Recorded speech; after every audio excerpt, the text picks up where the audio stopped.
अस्सलामु अलैकुम। बेटा मैं अपने नेक्स्ट डिस्कशन लेक्चर के साथ स्टार्ट करने लगा हूँ। आज हम जो टॉपिक पढ़ने लगे हैं ना, उस टॉपिक का नाम है नॉन मेटल्स।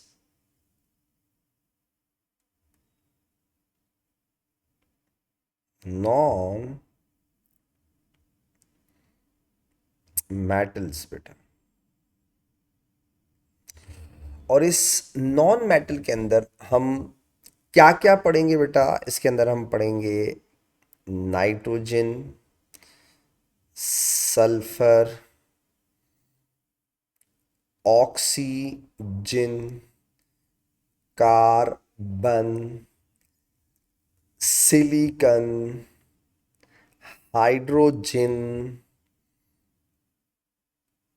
और पोल्यूशन, जिसे लोग कहते हैं इन्वायरमेंटल केमिस्ट्री कहते हैं। ठीक है, ये सब हम पढ़ेंगे। छोटे छोटे टॉपिक्स हैं, सब में सबसे इम्पोर्टेंट टॉपिक्स हैं नाइट्रोजन एंड सल्फर बेटा।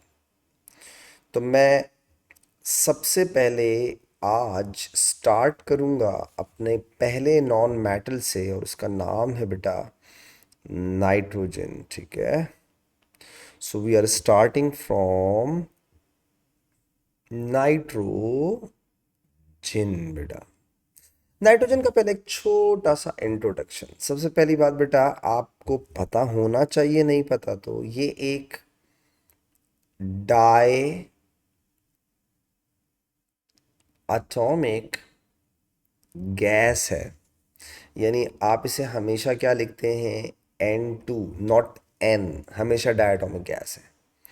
दूसरी बात बेटा, ये इनर्ट गैस है। आपसे पूछता है क्यों है? स्ट्रॉन्ग ट्रिपल कोवेलेंट बॉन्ड की वजह से। जब तक रिएक्टेंट के बॉन्ड्स ब्रेक नहीं होते तब तक प्रोडक्ट नहीं बनते। तो मतलब जब तक ये बॉन्ड ब्रेक नहीं होंगे तब तक ये प्रोडक्ट नहीं बनाएगा, ये रिएक्ट नहीं करेगा। तो क्यों होता है? बिकॉज, याद रखिएगा, because of strong triple covalent bond. Strong triple covalent bond. ठीक है। अच्छा, एक बात, कभी कभी हम यहाँ पर हाई बॉन्ड एनर्जी या हाई एक्टिवेशन एनर्जी भी कहते हैं। ठीक है, कि मतलब बहुत ज़्यादा एनर्जी चाहिए होती है इसके रिएक्शंस को कराने के लिए। ठीक है, तो और करके आप इसे हाई बॉन्ड एनर्जी भी कह सकते हैं। ठीक है।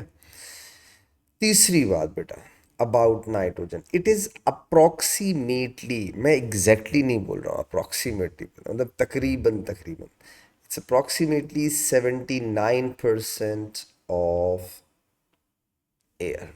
इसको आप एयर में 79% तक देख सकते हैं या पा सकते हैं इसमें। सही है। और ऑब्टेन्ड बाय, ये कैसे हम लोगों को मिलती है?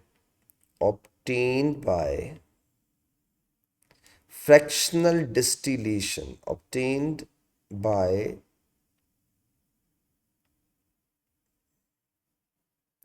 fractional distillation of liquid air बेटा।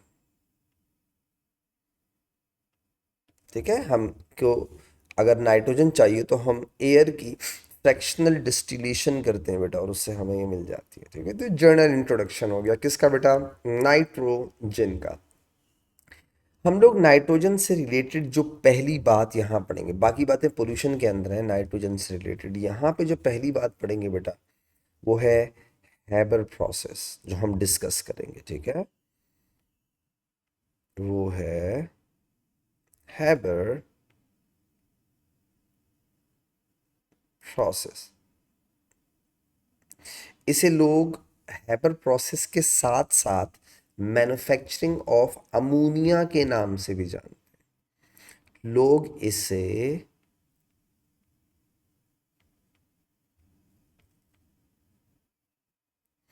मैन्युफैक्चरिंग ऑफ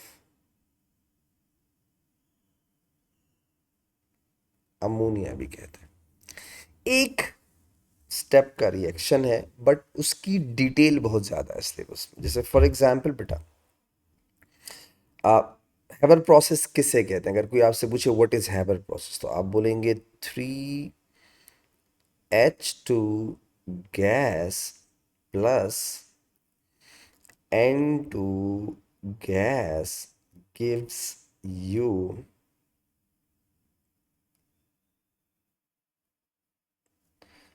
2NH3 गैस साथ में हीट। इसे कहते हैं हैबर प्रोसेस। अब इसमें जो डिटेल हमारे सिलेबस का पार्ट है वो है ये जो मैंने डबल एरोज बनाए हैं, इसकी पूरी डिटेल सिलेबस में। इसका मतलब क्या है? तो हम हैबर प्रोसेस को आ, पढ़ने से पहले इस डबल एरो के बारे में अच्छे तरीके से पढ़ेंगे। देखिए बेटा, सबसे पहली बात, ये जो ये जो डबल एरो होता है कभी भी आपको नज़र आ जाए, ठीक है, ये डबल एरो, इसका मतलब होता है रिएक्शन इज रिवर्सिबल। ये मतलब होता है रिएक्शन इज रिवर्सिबल। अब सवाल ये है कि रिवर्सिबल का मतलब क्या होता है? मतलब what is mean by reversible reaction? हमने तो बस केमिकल रिएक्शन पढ़ा है, तो what is reversible reaction? Actually reactions दो तरह के होते हैं, ठीक है। रिएक्शंस दो तरह के होते हैं। कुछ रिएक्शंस को कहते हैं irreversible, they are called irreversible. तो ये हमेशा एक डायरेक्शन में होते हैं और इन्हें हमेशा सिंगल एरो से रिप्रेजेंट करते हैं। आपने, मुझे यकीन है, सुना होगा कि यार ये ट्रांजिशन इरिवर्सिबल है, यानी दोबारा से नहीं हो सकती। ये डिसीजन इरिवर्सिबल है, मतलब जो डिसीजन ले लिया वो ले लिया, अब वो रिटर्न नहीं हो सकता, वापस नहीं हो सकता। तो इरिवर्सिबल का मतलब जो चीज रिटर्न ना हो, वापस ना आए, बैक ना आए, उसे बोलते हैं इरिवर्सिबल। रिएक्टेंट प्रोडक्ट में कन्वर्ट हुआ, बात खत्म हो गई, सिर्फ एक डायरेक्शन में रिएक्शन होता है, बात खत्म होती है। जबकि रिवर्सिबल में ऐसा नहीं होता।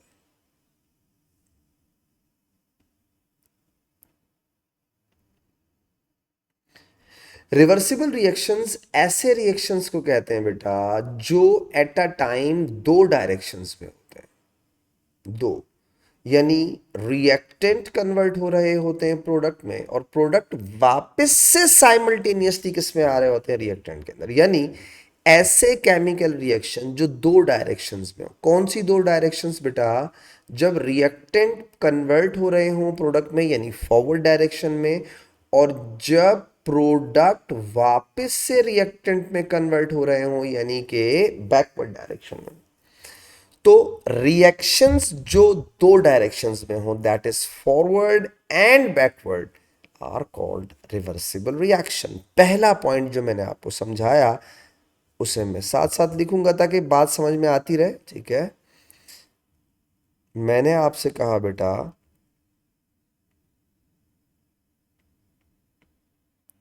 reactions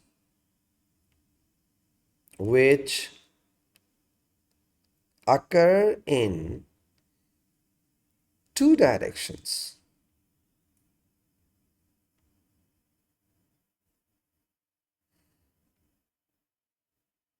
that is forward and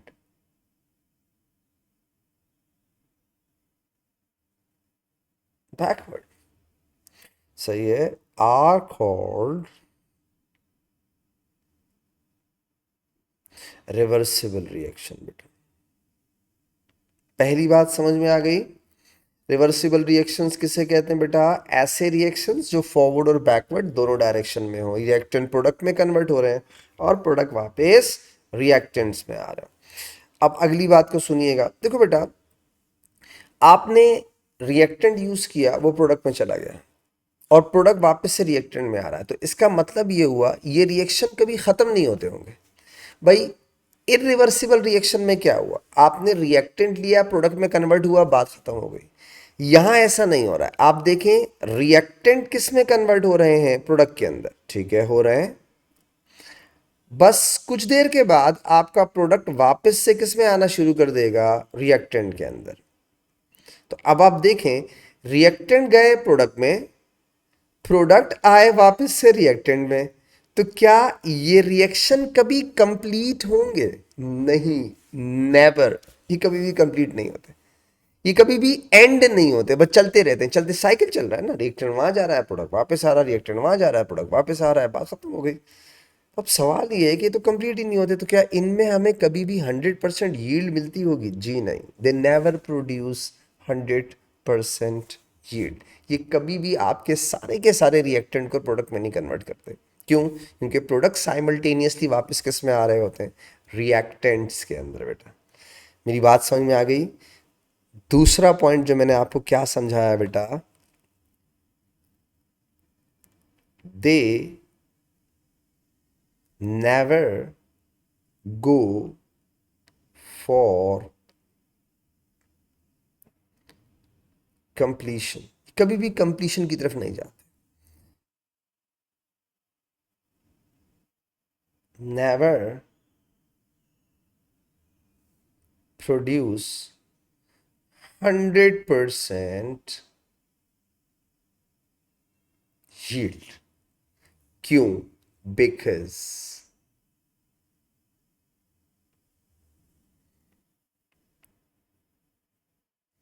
products are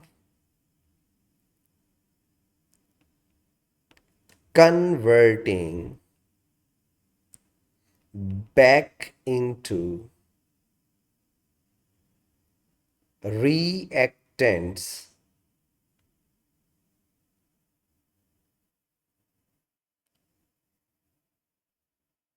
simultaneously, बहुत वापस आ रहे होते हैं।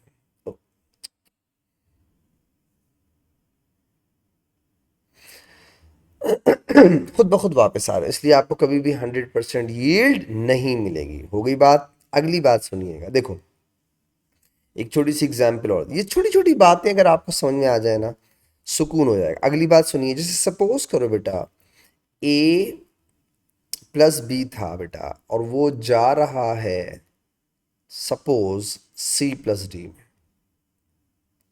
ये हो गया फॉरवर्ड रिएक्शन, ठीक है। दोबारा सुनिए, सी प्लस डी वापस आ रहे हैं, तो हम इन्हें क्या कह रहे थे अभी थोड़ी देर पहले? बैकवर्ड रिएक्शन, ठीक है, फॉरवर्ड और बैकवर्ड। सपोज करो मैंने यहां लिखा प्लस हीट। अब बात को जरा समझिएगा, ए बी सी डी में कन्वर्ट हो रहे हैं और हीट रिलीज कर रहे हैं।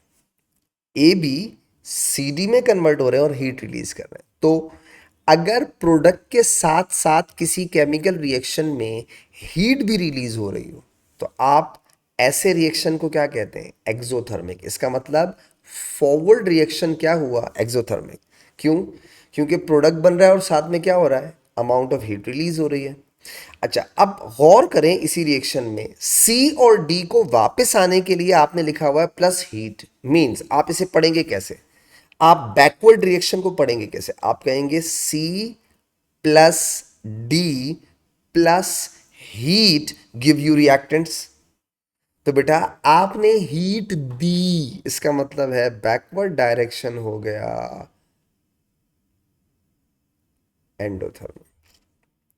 इसका मतलब सर आप ये कहना चाह रहे हैं दुनिया का हर केमिकल रिवर्सिबल रिएक्शन किसी एक डायरेक्शन में एक्सो हो तो किसी दूसरी डायरेक्शन में एंडो होता है। एग्जैक्टली तो दुनिया का हर रिवर्सिबल रिएक्शन एक स्पेसिफिक डायरेक्शन में एक्सो हो तो दूसरे में एंडो होता है।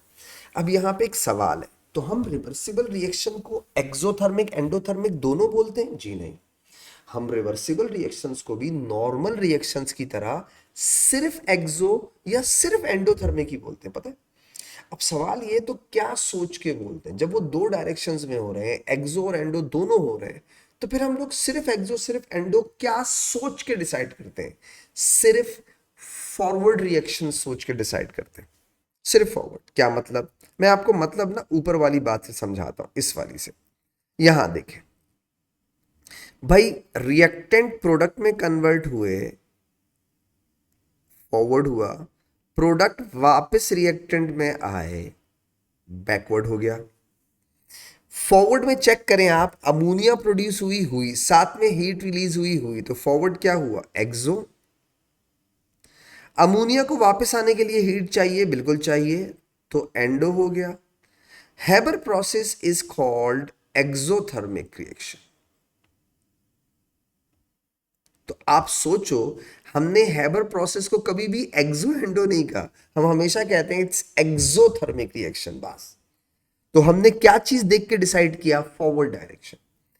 किसी भी रिवर्सिबल रिएक्शन में एक्सो और एंडोथर्मिक का नाम उसके फॉरवर्ड रिएक्शन को देख के दिया जाता है। अब सवाल यह है कि क्यों आप बैकवर्ड क्यों नहीं देख रहे? वो भी तो हो रहा है, वो हमारी मर्जी से नहीं हो रहा, हम वो नहीं चाहते। कोई भी दुनिया का शख्स ये नहीं चाहेगा कि वो बहुत सारी इन्वेस्टमेंट करके रिएक्टेंट को प्रोडक्ट में कन्वर्ट करे और प्रोडक्ट वापस से खुद ब खुद रिएक्टेंट के अंदर आ जाए। कोई भी नहीं चाहेगा, नो वन, कोई नहीं चाहेगा। तो हाँ, बैकवर्ड रिएक्शन हमारा जानने वाला थोड़ी है, हमारा पहचान वाला थोड़ी है, हमारे फायदे का थोड़ी है। वो उसको छोड़ दो, हमें सिर्फ कौन सा कंसीडर करना है? Forward direction.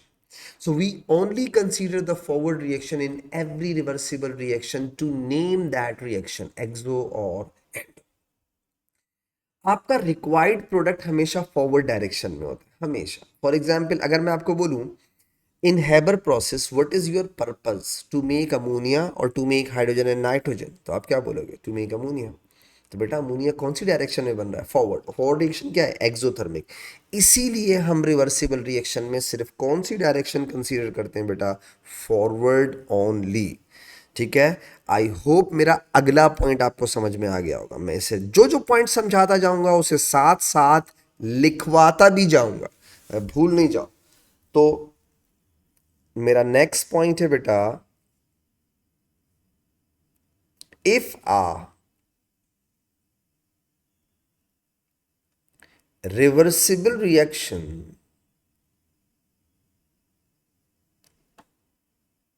is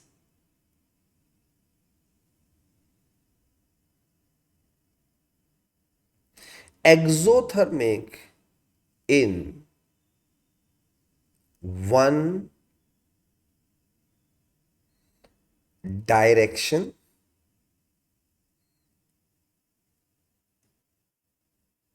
it will be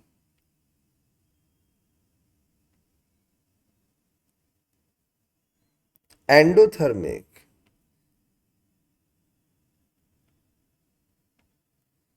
in opposite direction। पहली बात हो गई। इसी के साथ दूसरा पॉइंट जो मैंने आपको समझाया बेटा,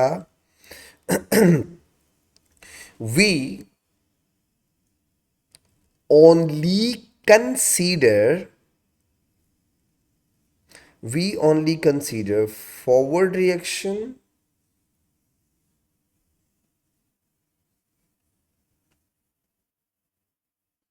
in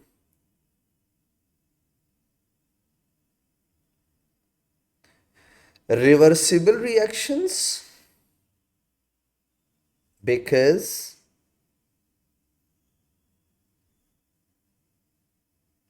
the required substance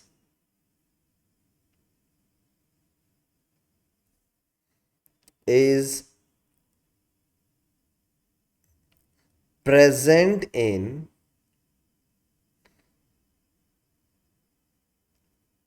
forward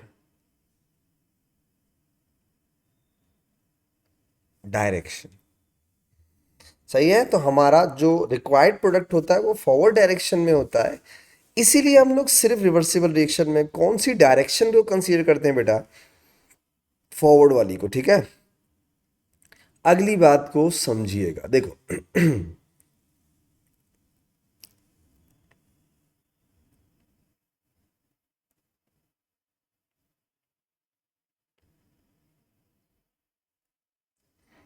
एक टर्म यूज होती है रिवर्सिबल रिएक्शन में, उसे कहते हैं केमिकल इक्विलिब्रियम बेटा। एक टर्म है, ठीक है, हम इसे बोलते हैं केमिकल इक्विलिब्रियम। आसान सी चीज़ है, इसे पहले समझाता हूँ फिर लिखवा दूंगा। देखो बेटा, रिवर्सिबल रिएक्शन दो डायरेक्शंस में होते हैं, ठीक है। तो इन दो डायरेक्शंस को समझाने के लिए मैं आपके लिए एक पानी का टैंक बनाता हूँ, वाटर टैंक बनाता हूँ, ताकि मेरी बात समझ में आ जाए। जैसे फॉर एग्जांपल, ये पानी का एक टैंक आपके सामने है, ठीक है। और मैंने इस पानी के टैंक को दो इक्वल पार्ट में या दो पार्ट्स में डिवाइड कर दिया। जैसे सपोज करो मैंने इसको यहाँ से ऐसे डिवाइड कर दिया। इस एक पार्ट का नाम मैंने रखा R, R stands for reactant, और इस एक पार्ट का नाम मैंने रखा पी, पी का मतलब प्रोडक्ट, ठीक है। नाउ थोड़ी देर के लिए एज्यूम, हम एक रिवर्सिबल रिएक्शन की डेमोन्स्ट्रेशन कर रहे हैं, मैं समझाना चाहता हूं होता क्या है। सपोज करो बेटा, वाटर मॉलिक्यूल आपका रिएक्टेंट है और वाटर मॉलिक्यूल्स आपके प्रोडक्ट हैं। थोड़ी देर के लिए सपोज कीजिए वाटर मॉलिक्यूल आपका रिएक्टेंट और वाटर मॉलिक्यूल आपके प्रोडक्ट है। आपने क्या किया इनिशियली, शुरू शुरू में, ठीक है, बिल्कुल स्टार्ट के अंदर, आपने 10 decimetre cube water reactant side पे डाला। पानी का टैंक है, 10 डीएम क्यूब आपने रिएक्टेंट साइड पे डाला, तो इनिशियली रिएक्टेंट बहुत ज़्यादा होगा, प्रोडक्ट ज़ीरो है। सही है, रिएक्टेंट है ना आपका वाटर अभी। अच्छा, इनिशियली क्या होगा? तो आप कहेंगे सर वाटर आर से पी की तरफ जाएगा। बिल्कुल मानते हो।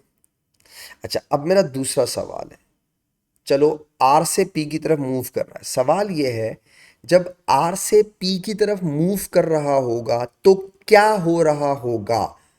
वट विल यू ऑब्जर्व, तुम देखोगे क्या? तो आप बोलेंगे सर एक्चुअली जब आर से पी की तरफ मूव हो रहा होगा तो रिएक्टेंट कम हो रहा होगा और प्रोडक्ट का लेवल बढ़ रहा होगा। यही सब कुछ हो रहा होगा।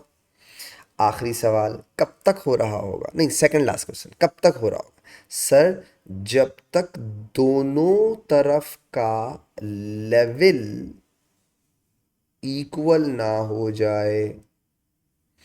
अब सुनो, मूवमेंट ऑफ पार्टिकल से रिएक्टेंट का लेवल कम हो रहा था, प्रोडक्ट का लेवल बढ़ रहा था। लेवल इक्वल हुआ तो ना रिएक्टेंट का लेवल कम हो रहा है ना प्रोडक्ट का लेवल बढ़ रहा है। सवाल यह है, क्या लेवल इक्वल होने के बाद रिएक्टेंट वाले मॉलिक्यूल पार्टिकल्स प्रोडक्ट की तरफ जाना रुक जाते हैं? अगर रुक जाते हैं तो ठीक है, लेवल इक्वल है, और अगर जा रहे हैं तो फिर लेवल ऑफ रिएक्टेंट कम और लेवल ऑफ प्रोडक्ट बढ़ क्यों नहीं रहा? तो बेटा ऐसा होता है, जब एक दफा लेवल इक्वल हो जाए तो जितने टाइम में जितने पार्टिकल्स आर से पी की तरफ जा रहे हैं उतने टाइम में उतने पार्टिकल्स पी से वापस किस में आ रहे हैं? आर की तरफ। अब आप देखें, सपोज करो बेटा कि अगर एक सेकंड में 5 पार्टिकल इधर जा रहे हैं तो उसी एक सेकंड में 5 पार्टिकल इधर आ रहे हैं, तो नेट मूवमेंट क्या हो गई? जीरो। जितने पार्टिकल आर से पी जाएं उतने ही पार्टिकल उतने ही टाइम में पी से आर में आ रहे हो, तो ना लेवल अप होगा और ना लेवल डाउन होगा। इस स्टेज को, ये जो स्टेज होती है इस स्टेज को हम कहते हैं chemical equilibrium. Chemical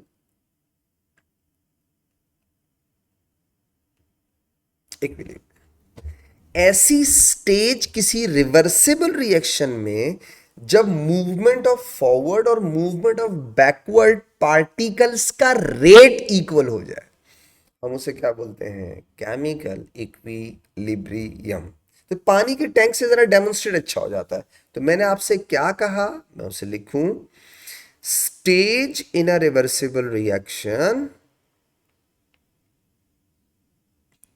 stage in a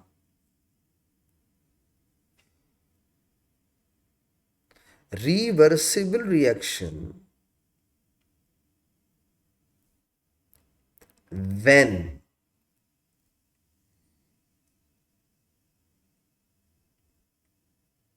rate of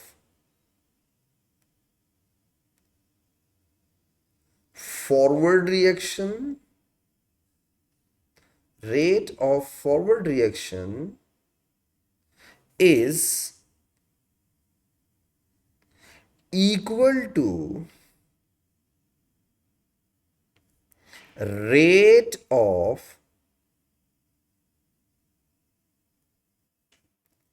backward reaction is called chemical equilibrium. Chemical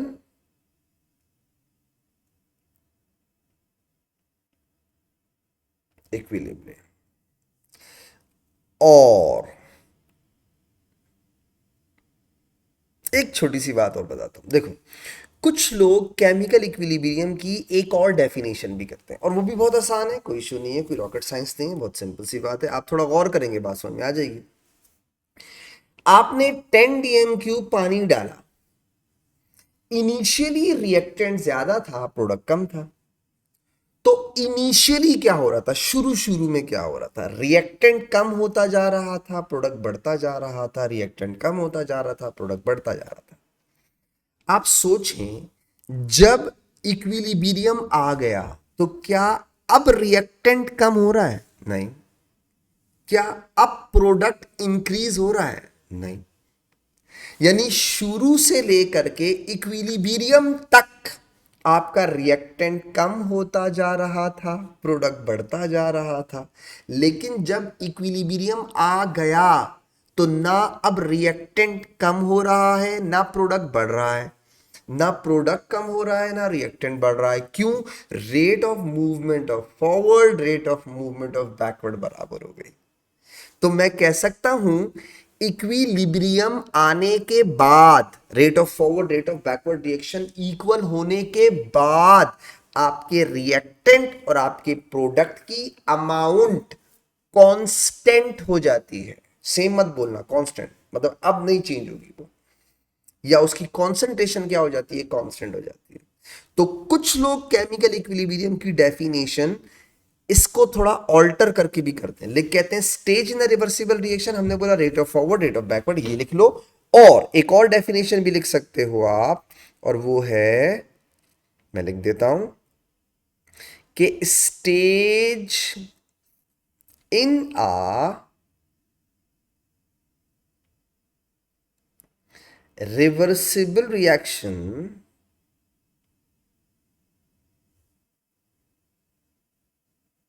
when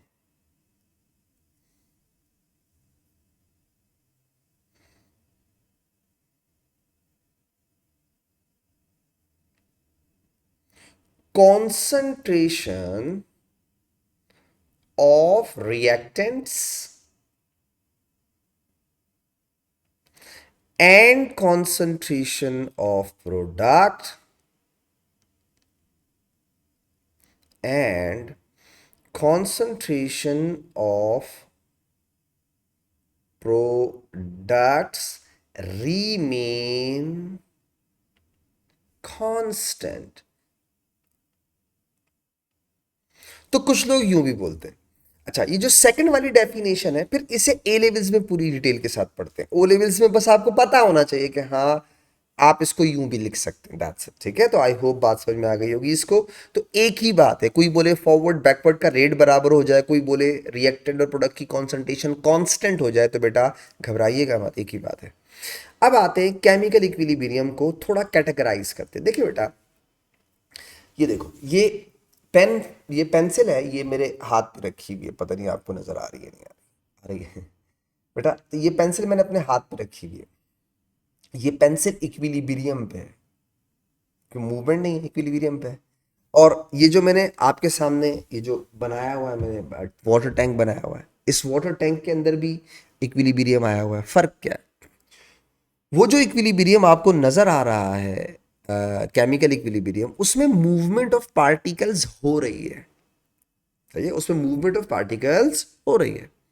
और बेटा, ये जो मैंने पेन अपने हाथ पे रखा और उसे इक्विलिब्रियम कहा, इसमें मूवमेंट ऑफ पार्टिकल नहीं हो रही।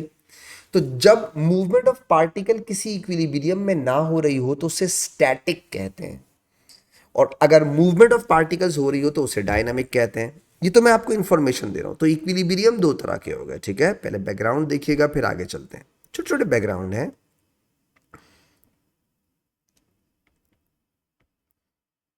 इक्विलिब्रियम दो तरह के होते हैं, ठीक है। एक को आप कहते हैं स्टैटिक, और एक को आप कहते हैं डायनामिक। मेरा आपसे एक सवाल है, ये सवाल ये नहीं है तो आपको पता भी होगा। सवाल ये है कि क्या कोई केमिकल इक्विलिब्रियम स्टैटिक हो सकता है? तो आपका जवाब होना चाहिए नेवर। क्यों? ये देखें बेटा, डेफिनेशन ही गलत हो जाएगी। Rate of forward, rate of backward reaction, हर केमिकल इक्विलिब्रियम में movement of forward, movement of backward का रेट इक्वल होता है। तो अगर मूवमेंट ही ना हो तो केमिकल इक्विलिब्रियम की डेफिनेशन ही गलत हो जाएगी। इसका मतलब ये हुआ, दुनिया की सारे केमिकल इक्विलिब्रियम डायनामिक इक्विलिब्रियम होते हैं। तो कभी कभी केमिकल इक्विलिब्रियम की जगह डायनामिक इक्विलिब्रियम लिख देता है, तो डेफिनेशन एक ही होगी, चाहे वो केमिकल बोले चाहे वो डायनामिक बोले। All chemical equilibriums are dynamic equilibrium. But अगर आपसे कोई ये कहे कि थोड़ा स्पेसिफिक होके बताओ, सिर्फ डायनामिक का मतलब बताओ, नॉट केमिकल इक्विलिब्रियम, जरा हटा के बताओ, तो आप चेक करो केमिकल इक्विलिब्रियम को डायनामिक कहा क्यों जा रहा है। क्योंकि उसमें पार्टिकल्स कॉन्स्टेंटली ऑपोजिट डायरेक्शन में मूव कर रहे हैं, इसलिए कहा जा रहा है। तो आप चाहो तो डायनामिक को अलग भी कर सकते हो, कोई इशू नहीं है। मैं दोनों को अलग अलग करके समझ लिख दूंगा, ठीक है। जैसे फॉर एग्जाम्पल बेटा, मेरा नेक्स्ट पॉइंट ये था, all chemical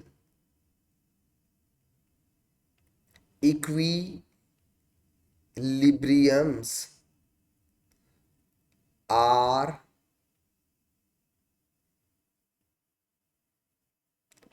dynamic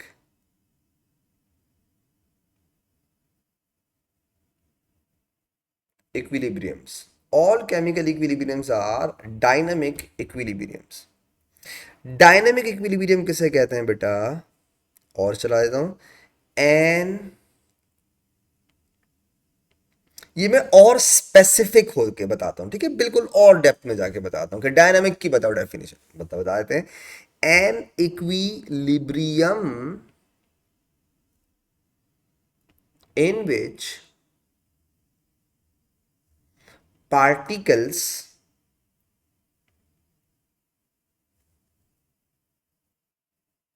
constantly move in opposite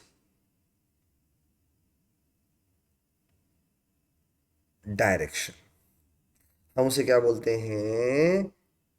dynamic equilibrium. तो दुनिया का हर केमिकल इक्विलिब्रियम डायनामिक इक्विलिब्रियम होता है। ठीक है, क्यों होता है? क्योंकि उसमें movement of particles constantly forward और बैकवर्ड होती रहती है। तो आप कहेंगे every chemical equilibrium is a dynamic equilibrium. I hope आपको मेरी यहां तक की बातें समझ में आ गई। अच्छा, ये इसका आधा पार्ट है। आधा पार्ट हम इसके जब परसेंटेज यील्ड के साथ पढ़ेंगे, ये हो गई। हम मतलब ये यूँ समझ लो रिवर्सिबल रिएक्शन की बेसिक्स हैं ये, ठीक है। ये जो कुछ मैंने आपको अभी बताया है वो रिवर्सिबल रिएक्शन की बेसिक्स हैं।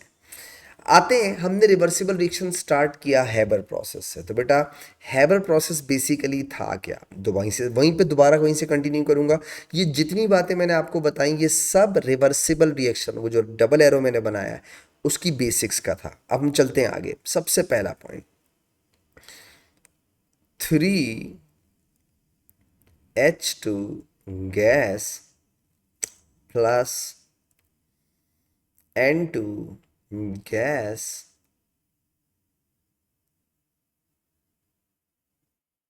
gives you 2NH3 गैस, और बेटा साथ में लिखा हुआ है हीट। ये एक्सोथर्मिक रिएक्शन है।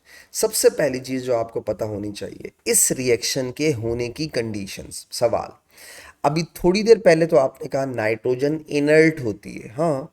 अब आप कह रहे हैं नाइट्रोजन हाइड्रोजन के साथ रिएक्ट करके अमोनिया बना रही है, हाँ। तो सर ये तो खुला तजाद नहीं है। नहीं है, क्या मतलब? इसकी कुछ कंडीशंस होती हैं, इस रिएक्शन की कंडीशंस होती है। तो कंडीशंस फॉर रिएक्शन आपको पता होनी चाहिए बेटा। तीन कंडीशंस, किन कंडीशंस पर ये रिएक्शन होता है? Conditions for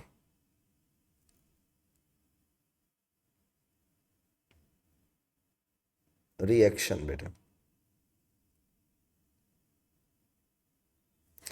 conditions for reaction, किन किन कंडीशंस पे ये रिएक्शन हो सकता है, ऐसा क्या क्या है? नंबर वन, सबसे पहले बेटा पहली कंडीशन इसकी ये है कि आप किस टेम्परेचर पे ये रिएक्शन करवाते हैं। क्या रखना चाहिए? नाइट्रोजन रिएक्ट कर जाए तो temperature is approximately 450 degree centigrade का रखा जाता है। अब सोचिए कितना ज़्यादा टेम्परेचर है। क्यों? क्योंकि strong triple covalent bond of nitrogen तोड़ना आसान काम नहीं है। दूसरी बात बेटा, कितना प्रेशर रखा जाए ताकि ये रिएक्शन हो जावे? तो अबव 100 और बिलो 250, 100 से 250 के बीच में रखा जाए, ठीक है। आप 100 एटमॉस्फेरिक से लेकर के और 250 एटमॉस्फेरिक के बीच में रखें। कुछ भी लिख दें, 100 लिख दें, 110 लिख दें, वट, इसी के बीच बीच में होना चाहिए। काफ़ी प्रेशर होता है। तीसरी चीज़ जिसकी वजह से ये रिएक्शन हो जाता है वो है कैटलिस्ट। कौन सा कैटलिस्ट यूज़ करें इसमें? इसमें यूज़ होता है आयरन एज अ कैटलिस्ट। अच्छा, आयरन ऑक्साइड भी लिख सकते हैं, इट्स ओके, बट कोशिश करो कि आयरन ही लिखा करो, आयरन, ठीक है। Iron as a catalyst use होता है इसके अंदर। तो ये तीन कंडीशंस हैं बेटा जिनकी वजह से ये रिएक्शन होता है। यानी नाइट्रोजन हाइड्रोजन के साथ रिएक्ट करके क्या बना लेता है? Ammonia. So these are conditions for reaction. अब आते हैं इसके अगले पार्ट के ऊपर, कंडीशंस फॉर मैक्सिमम प्रोडक्ट। हमारा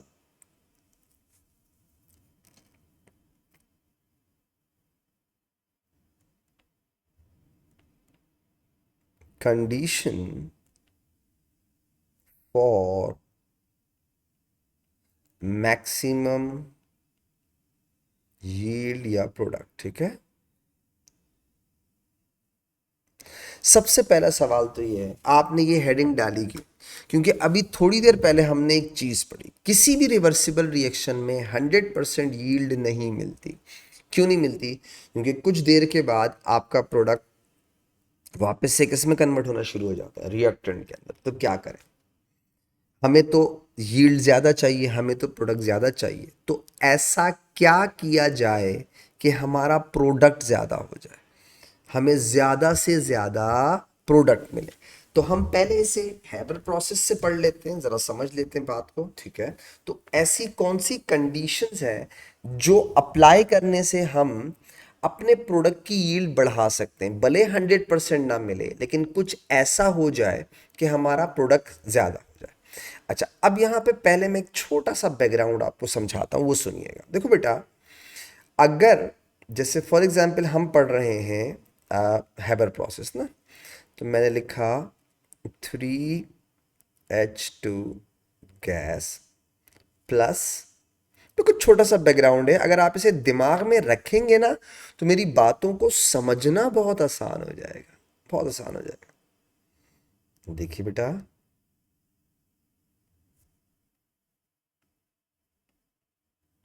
ये हैबर प्रोसेस है, ठीक है। समझें, ये फॉरवर्ड रिएक्शन है, बिल्कुल है, और ये बैकवर्ड रिएक्शन है, हाँ है। अब मेरी सवाल का जवाब दें, थोड़ा सोचें।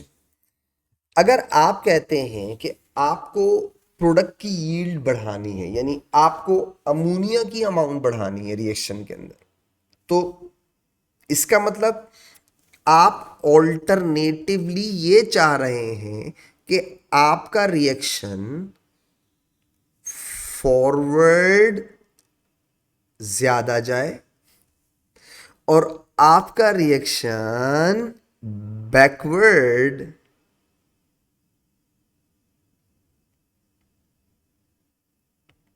कम से कम आए। एक ही बात है। मैं इसलिए आपसे बोल रहा हूं कि आप थोड़ा गौर करें। एक शख्स बोलता है कंडीशंस फॉर मैक्सिमम यील्ड, और एक शख्स बोलता है कंडीशंस फॉर मैक्सिमम प्रोडक्ट। तो ये दो अलग अलग बातें हैं या एक ही बात है? आप कहेंगे सर एक ही बात है, दोनों एक ही बात है। तो कंडीशंस फॉर मैक्सिमम यील्ड बोलो बेटा, या फिर बोल दो कंडीशंस फॉर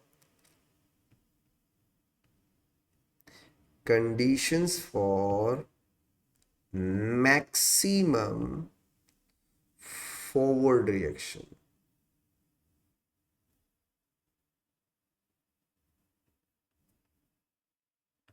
एक ही बात है, ठीक है। तो हम ऐसा क्या करें इस रिवर्सिबल रिएक्शन में कि हमारा फॉरवर्ड रिएक्शन ज्यादा हो जाए और हमारा बैकवर्ड रिएक्शन कम हो जाए, या जो हम चाह रहे हैं वो ऐसा ना हो। देखो, मतलब हम चाहें कि बैकवर्ड रिएक्शन या तो बिल्कुल ही मिनिमाइज हो जाए या फिर ना ही हो तो अच्छा है, जितना फॉरवर्ड होगा उतना अच्छा है।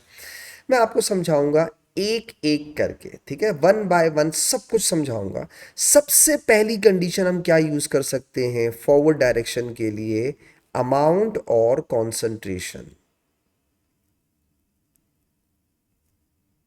अमाउंट और कॉन्सेंट्रेशन।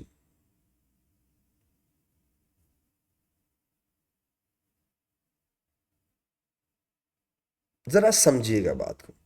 अभी थोड़ी देर पहले मैंने आपके लिए एक वाटर टैंक बनाया था, अगर आप उसे समझ जाएंगे तो मुझे यकीन है पूरी बात समझ में आ जाएगी। ये देखिएगा, मैं आपको उसी वाटर टैंक से समझाऊंगा, जल्दी समझ में आ जाएगी बात। ये रिएक्टेंट था बेटा, ये प्रोडक्ट था, और इक्विलिब्रियम आ गया। अब इक्विलिब्रियम आने का मतलब ये होता है कि अब जिस टाइम में जितने पार्टिकल आर से पी जा रहे हैं उतने पार्टिकल उसी टाइम में पी से आर आ रहे हैं, यानी कांस्टेंट हो गया, प्रोडक्ट मजीद नहीं बढ़ रहा, दोनों की कॉन्सेंट्रेशन कांस्टेंट हो गई। अब आप चाहते हैं कि ये रिएक्शन मैक्सिमम फॉरवर्ड जाए और मिनिमम बैकवर्ड आए, तो मेरा प्रोडक्ट बढ़ेगा। तो क्या किया जाए? सुने, दो काम करते हैं। एक, अगर आप रिएक्टेंट बढ़ा दें, आप सपोज करें यहां पे आप 2 DM³ वाटर और डाल दें, सही है, ये कोई वाटर टैंक है। आप सोचें, अगर आप 2 DM³ वाटर रिएक्टेंट साइड पे डाल देंगे तो क्या ये इक्विलिब्रियम रहेगा? नहीं रहेगा, केमिकल इक्विलिब्रियम खराब हो जाएगा। ठीक है, अब होगा क्या? जैसे ही आप 2 DMQ पानी डालेंगे रिएक्टेंट साइड पे बेटा, पानी अब उसी रेट से फॉरवर्ड रेट और बैकवर्ड नहीं होगा, बल्कि कहां मूव करना शुरू कर देगा? आर से पी की तरफ। आप भी तो क्या चाहते हैं? क्या चाहते हैं? आप चाहते हैं फॉरवर्ड रिएक्शन हो। तो रिएक्टेंट की अमाउंट या कॉन्सेंट्रेशन बढ़ाने से आपका इक्विलिब्रियम कहां जा रहा है? फॉरवर्ड। फॉरवर्ड को ये अक्सर कहता है टू द राइट, बैकवर्ड को बोलता है लेफ्ट और फॉरवर्ड को बोलता है राइट। याद रखिएगा, ये फॉरवर्ड को कहते हैं राइट और बैकवर्ड को लेफ्ट। तो अगर आप 2 DMQ वाटर डालेंगे तो आपका इक्विलिब्रियम कहाँ शिफ्ट हो जाएगा? पहले तो नॉर्मल था, अब शिफ्ट हो जाएगा R to P की तरफ। रिएक्टेंट से कहाँ चला जाएगा बेटा? P की तरफ जाएगा। और आप भी क्या चाहते हैं? रिएक्टेंट से प्रोडक्ट की तरफ जाए, चला जाएगा। तो एक बात समझ में आ गई। अब सवाल ये है, देखो गौर से सुनिएगा, इसमें एक मसला है, मसला हल करते हैं। आपने 2 DM क्यूब डाला, डाल दिया, तो 2 DM क्यूब पानी डालने से आपका इक्विलिब्रियम फॉरवर्ड शिफ्ट हो गया, हो गया। सवाल यह है कब तक शिफ्ट रहेगा? जब तक दोबारा लेवल ना आ जाए। तो जब दोबारा लेवल आ जाएगा उसके बाद प्रोडक्ट बढ़ेगा? जी नहीं, फिर रुक जाएगा। तो ये तो मुस्तकिल हल नहीं है ना। कोई ऐसा सॉल्यूशन बताएं जिसमें ये फॉरवर्ड मूव करता जाए, रुके नहीं ना। थोड़ी देर बाद तो जाहिर बात है वापस लेवल इक्वल होगा, बात खत्म हो जाएगी। हम चाहते हैं ये फॉरवर्ड ही जाता रहे, जाता रहे, जाता रहे। एक तरीका और है, क्या?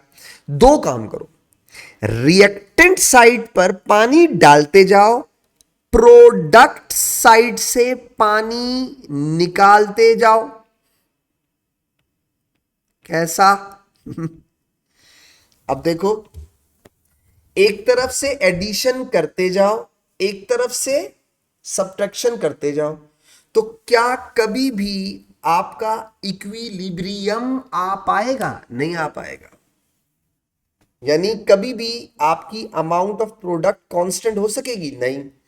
हमेशा रिएक्शन कहां जाता जाएगा? फॉरवर्ड जाता जाएगा, राइट साइड पे जाता जाएगा। और जितना आपका रिएक्शन राइट साइड पे जाएगा बेटा, उतना आपका प्रोडक्ट बढ़ता जाएगा। तो अगर आप रिएक्टेंट डालते जाएं, प्रोडक्ट निकालते जाएं, तो आपका रिएक्शन सिर्फ किस डायरेक्शन में जाता जाएगा? Forward, right. और आपकी यील्ड क्या होगी बेटा? इंक्रीज हो जाएगी। क्या आपको मेरी बातें समझ आ रही हैं? तो हम रिवर्सिबल रिएक्शन के अंदर 100% यील्ड नहीं ले सकते, तो हम कुछ कंडीशंस यूज कर रहे हैं जिनके साथ हमें मैक्सिमम प्रोडक्ट मिले। तो जो पहली बात मैंने आपके साथ शेयर की, मैं हर बात बता के लिखवाता जाता हूं ताकि दिमाग में बैठ जाए आपके। क्या?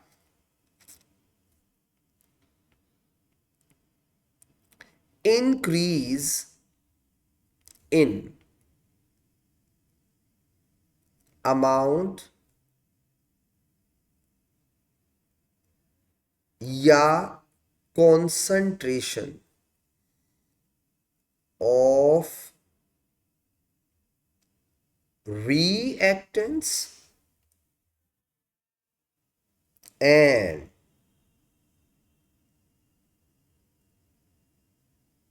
removing products will shift the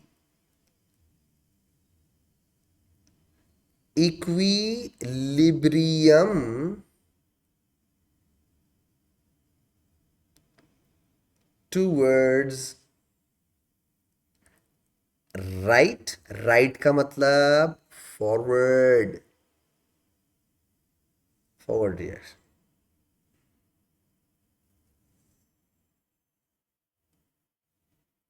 forward direction. ठीक है, towards right. Hence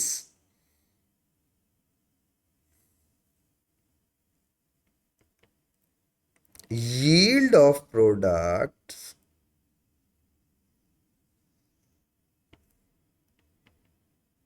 will increase.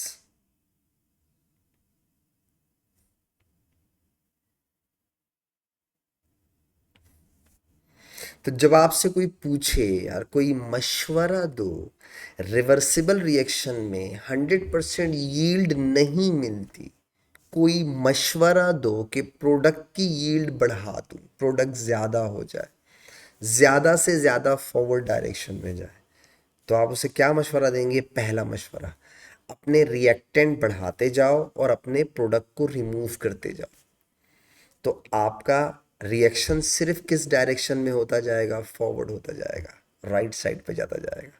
और जितना ज़्यादा राइट साइड पे रिएक्शन होता जाएगा बेटा, उतना ही आपके यील्ड ऑफ प्रोडक्ट बढ़ता जाएगा। तीन कंडीशंस बताऊंगा। कितनी? तीन। अभी तक कितनी बताई हैं? एक। तो कभी भी किसी रिवर्सिबल रिएक्शन में यील्ड बढ़ानी हो तो रिएक्टेंट ऐड करो, प्रोडक्ट रिमूव करो। याद रखना, दोनों बातें एक साथ करना, वरना नुकसान क्या होगा? अगर आप सिर्फ रिएक्टेंट बढ़ा देंगे तो थोड़ी देर के बाद वापस उसी सिचुएशन पे आ जाएगा। जाहिर बात है ना भाई, वापस से लेवल इक्वल होगा, मूवमेंट, नेट मूवमेंट फिर जीरो हो गई। तो आप तो चाहते हैं नेट मूवमेंट ज़ीरो ना हो, क्योंकि नेट मूवमेंट ज़ीरो का मतलब आपका नुकसान है। इक्विलिब्रियम आने का मतलब आपका नुकसान है। क्यों? क्योंकि प्रोडक्ट की कॉन्सेंट्रेशन कांस्टेंट हो जाएगी। आपको आने नहीं देना है, कुछ ऐसा करो इक्विलिब्रियम आए ही नहीं, बस फॉरवर्ड जाता रहे, फॉरवर्ड जाता रहे, आपका प्रोडक्ट बढ़ता रहेगा। आई होप आपको मेरी बात यहाँ तक समझ में आ गई होगी। आज का लेक्चर यहीं तक रखते हैं। इंशाल्लाह नेक्स्ट डिस्कशन लेक्चर में बेटा इसे कंप्लीट करूंगा और साथ में सल्फ़र भी अल्लाह ने चाहा तो डिस्कस करेंगे। तब तक के लिए इजाज़त दीजिएगा, दुआओं में ख़ास याद रखिएगा बेटा। अल्लाह हाफ़िज़।